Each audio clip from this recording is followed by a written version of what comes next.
दहशतवाद्यांनी पर्यटकांवर बेछूट गोळीबार केला, ज्यामध्ये 26 पर्यटकांचा मृत्यू झाला असून 20 जण जखमी झाले आहेत. मृतांमध्ये महाराष्ट्रातील 6 जणांचा समावेश आहे.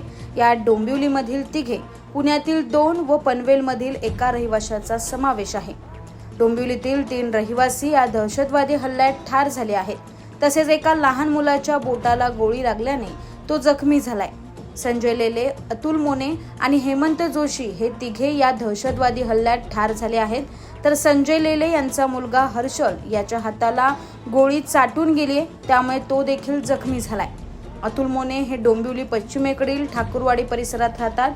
मोने पती पत्नी मुलीसह पर्यटनासाठी पहलगाम येथे गेले होते. अतुल मोने हे मध्य रेल्वेच्या परळ येथील कार्यशाळेत विभागीय अभियंता म्हणून कार्यरत होते. त्यांच्याबरोबर हेमंत जोशी व संजय लेले हे देखील पहलगाम येथे फिरण्यासाठी गेले होते.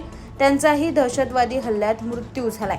या दहशतवादी हल्ल्यात पुण्यातील कौस्तुभ गणबोटे आणि संतोष जगदाळे या 2 व्यक्तींचा मृत्यू झालाय. कौस्तुभ व संतोष हे आपल्या कुटुंबियांबरोबर काश्मीर पर्यटनासाठी गेले होते.